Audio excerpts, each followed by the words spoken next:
Well, this is gonna be a long one to explain. Okay, now let's go on. So you're probably wondering what this video is. This is a video where I explain my newest characters, which are Transformers Prime characters.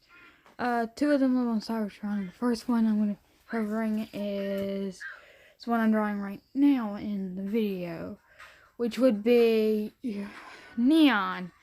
And she is my original species I created called Cyberdeer.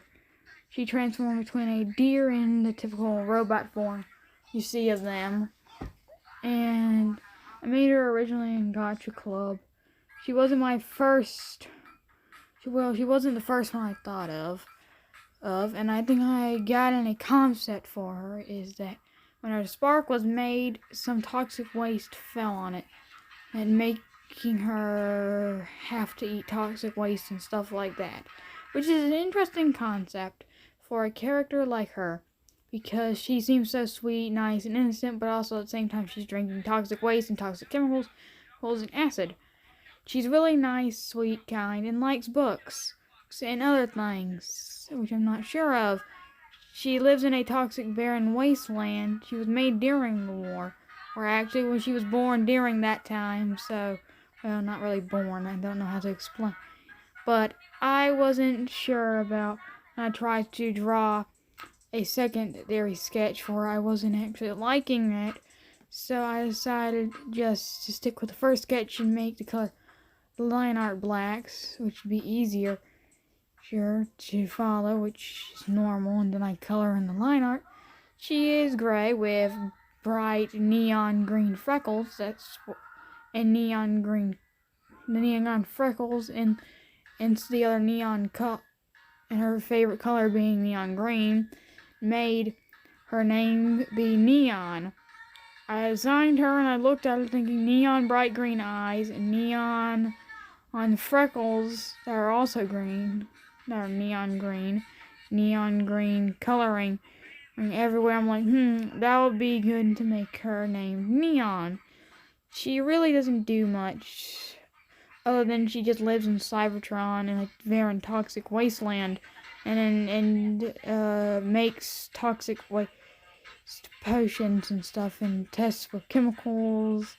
I'm not sure how to fully talk about her and describe her. She's nice, friendly, and I think she's supposed to stumble upon one of the other characters, which I've called, what's his name? Give me a moment to think. Bun. He is very confusing, sometimes I might have mistaken him for Jack. Yeah, I have another one called Jack that looks very similar to the one Bun.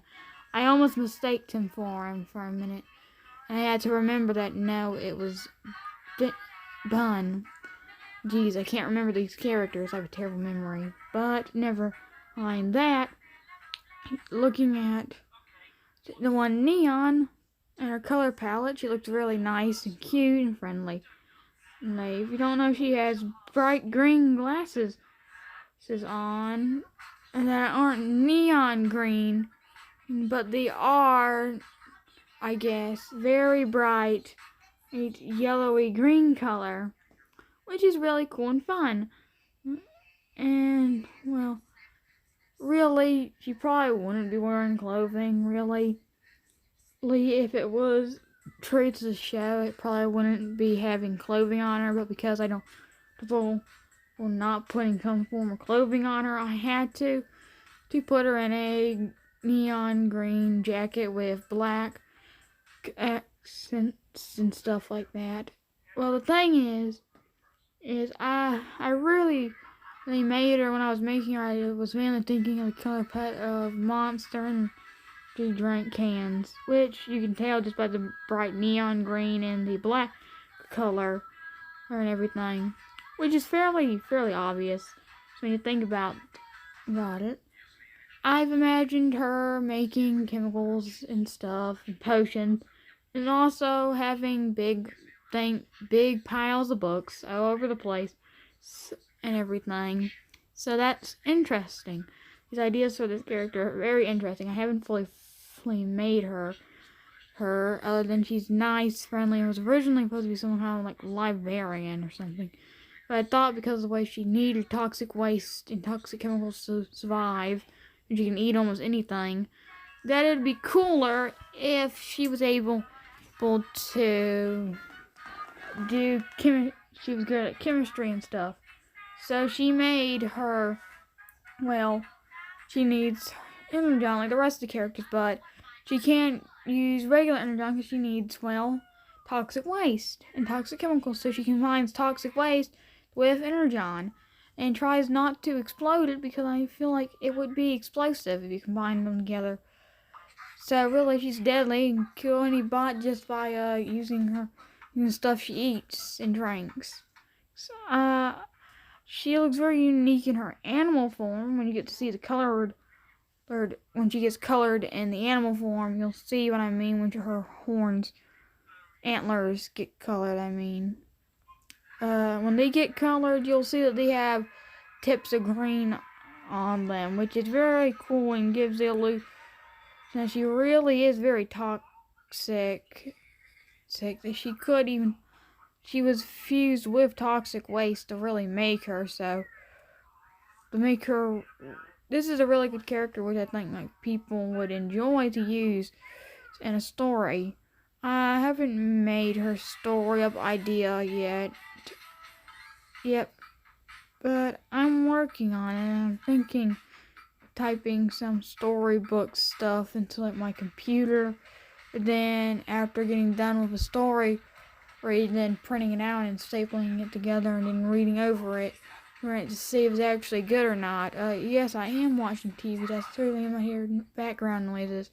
So she's interesting. I love this character, and tell me what you guys will think. And one thing is, if you think about it in their caste system, they have, this character is higher middle class. Yes, I don't have scripts for these. I just come up with it as I go.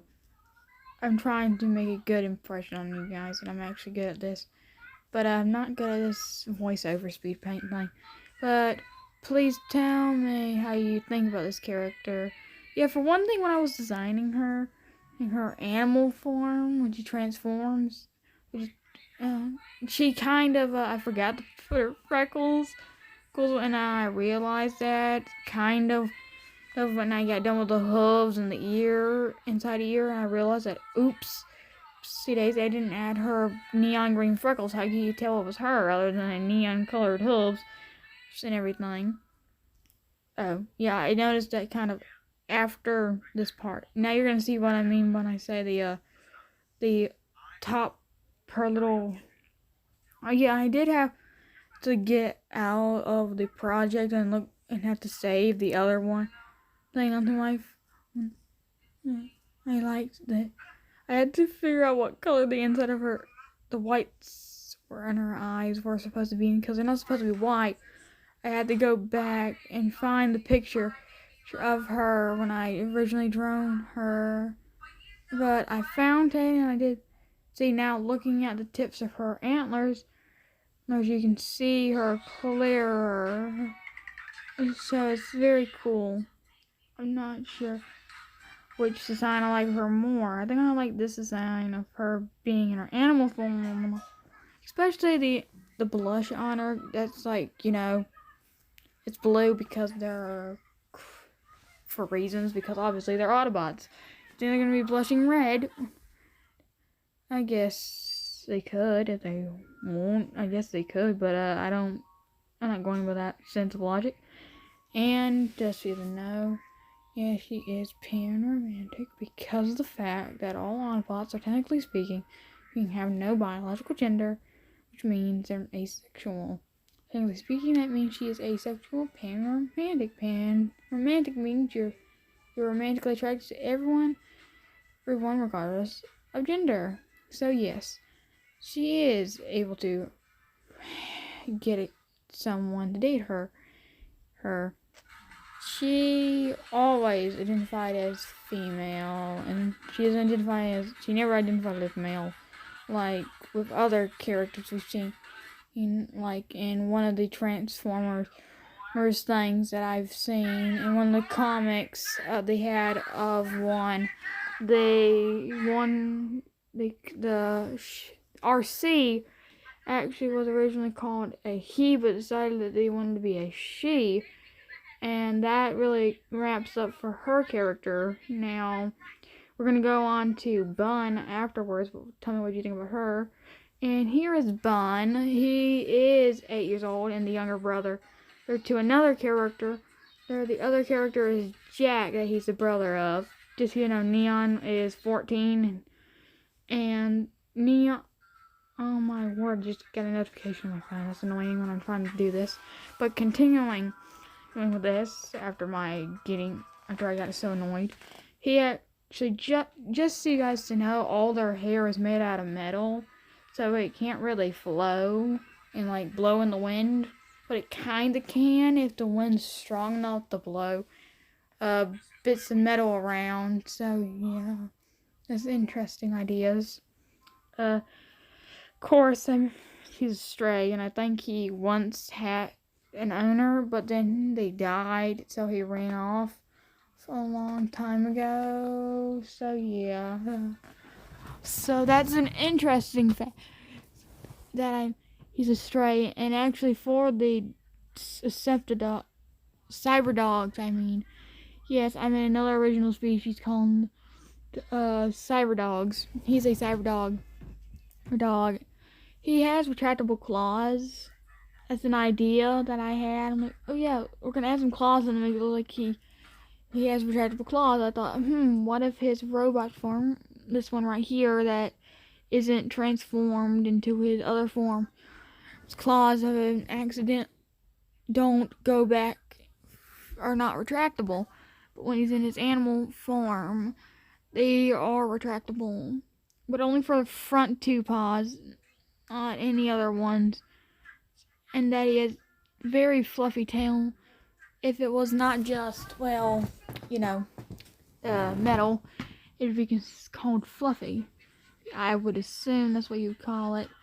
He's adorable, just a sweet little baby.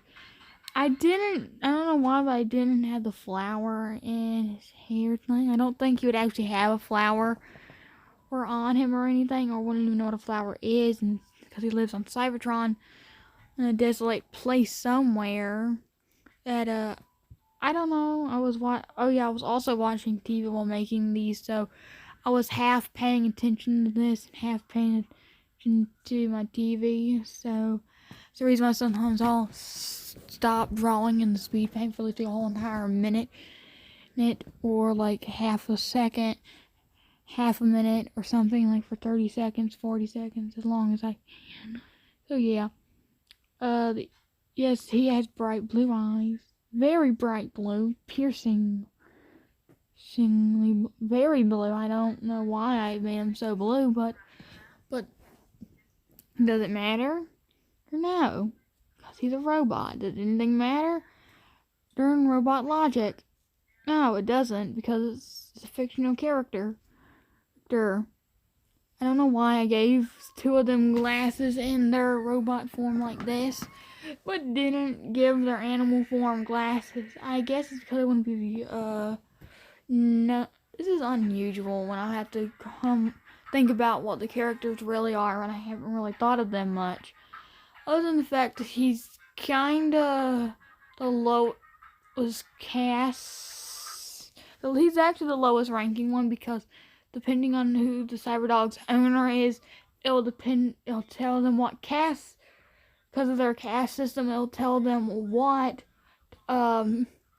ranking they have, like high, middle, low, high, middle, high, low, very, very low. He's the lowest of the low. He literally has no owner and walks around in a desolate city, which I'm thinking I had an idea that where, I don't remember, it might have been Kaon, or where, what's his name? Optimus Prime lived when he was Orion Pax. I don't remember what that place was called again, but I do remember that it's a very a place where a lot of the slaves wanted to go and live, and people wants to live there, kind of thing. I don't remember what the city's name was, but I feel like he would live either there or in Kaon, or maybe in one of the old gladiator pits that Megatron fought, and that could be a possibility. And for one, he is an interesting character because he's supposed to be shy and timid, but also extremely happy and energetic.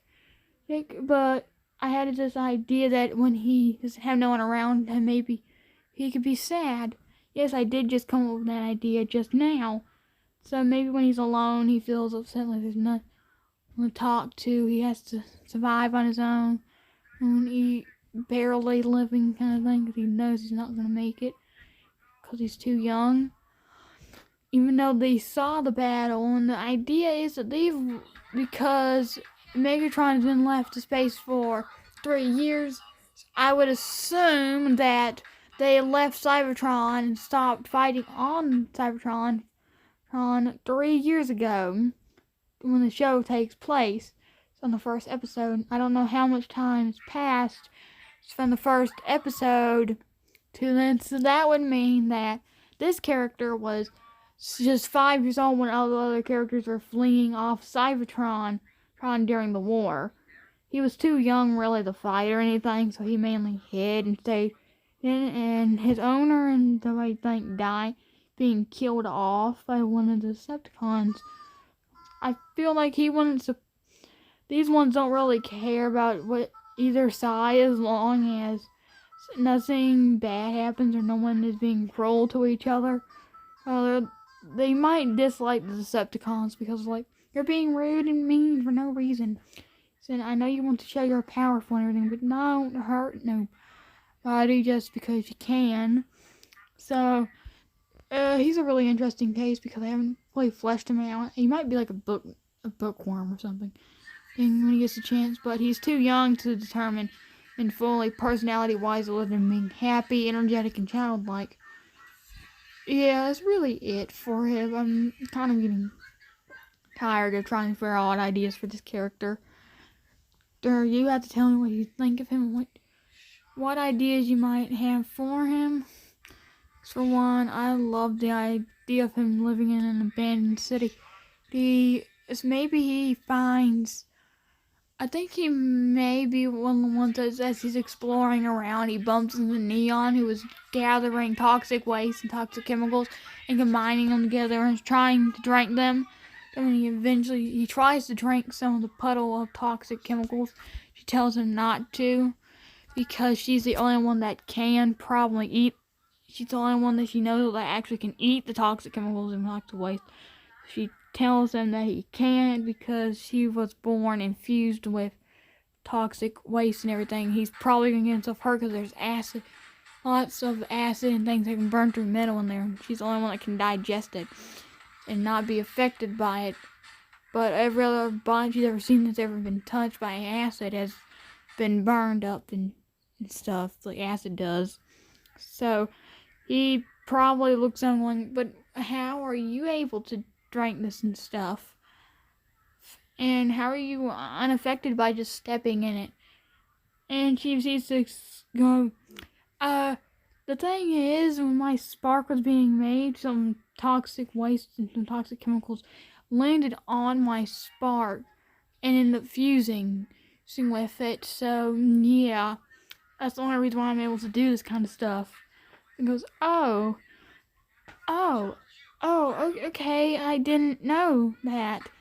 I never knew that was possible. He even goes, yeah, no one else did either until they saw me just chomping down on every swarm of toxic waste and toxic chemicals there ever was known to man. And he goes, what do you mean, man? He goes, oh, nothing. I kind of learned about a different species. She's called humans. While I was doing stuff.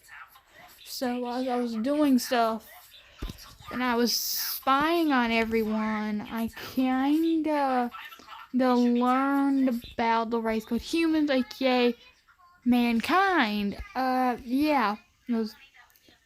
And Bun would probably be like, what? So you know about an alien species? She goes, yeah, I kinda do. He goes, that's so cool. Can we go to that place where they live? He goes, no. There ain't no more ships anymore. They took all of them.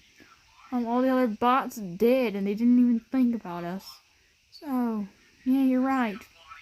And that's one conversation I can imagine these two having, this little one and that big one, for one, having.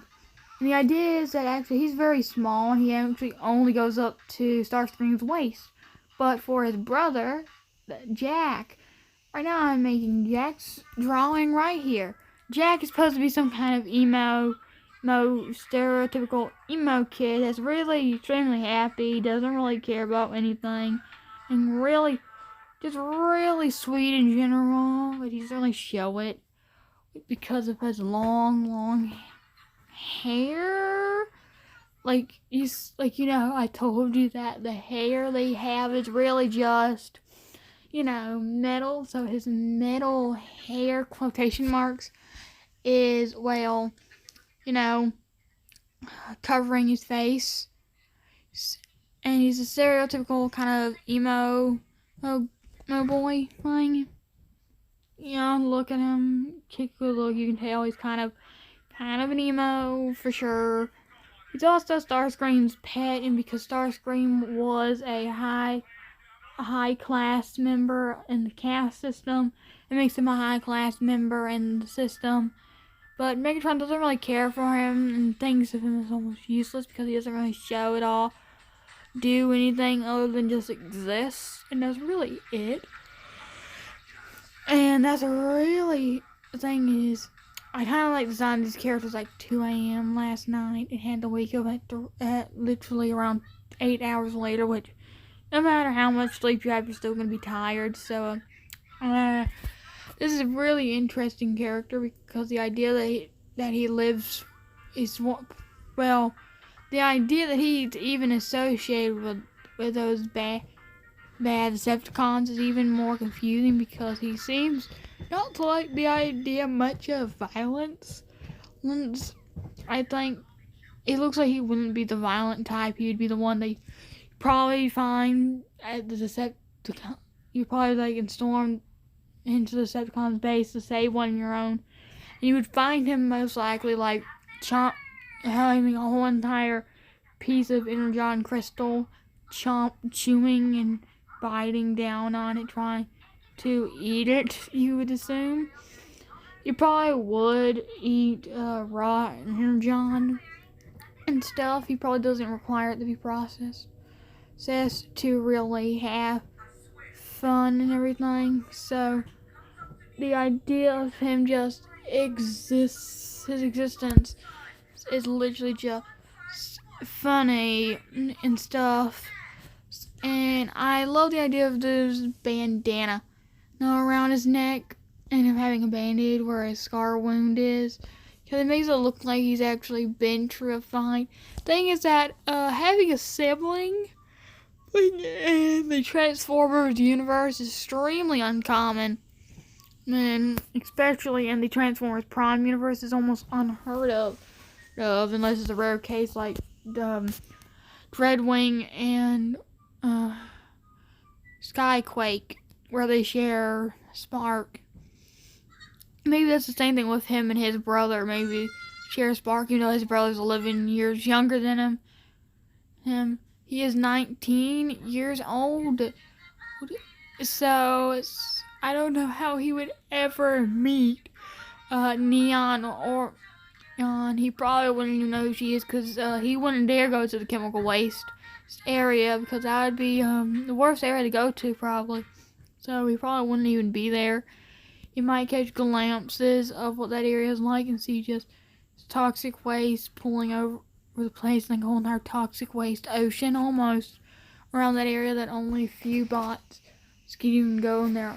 Okay, so the audio just cut out for some unknown reason, but I was trying to say that only people who can go into toxic waste have to be a Dinobot. Dinobots are the only ones that actually can go into the toxic waste pits in this universe, I would say, because I think that even Grimlock from the sequel series to the series I'm talking about says something about like toxic waste or some waste area and or something, how he looked over and saw the sunset over there in that area. I'm going to say that only Dinobots can really inhabit that area. Same with Predacons and stuff. They're the only ones that can live there. So that would be an interesting concept that he couldn't even go there, but he could look at it. Stuff. She'd be yeah, that's an interesting idea. And for his other form, the idea is that he will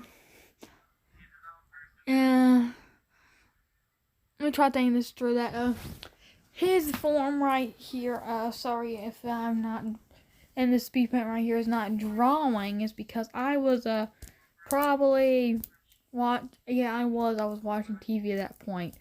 That the thing is that's going on right now is that I was watching TV, but okay, so his dog form thing, you can only, and I mean only see, you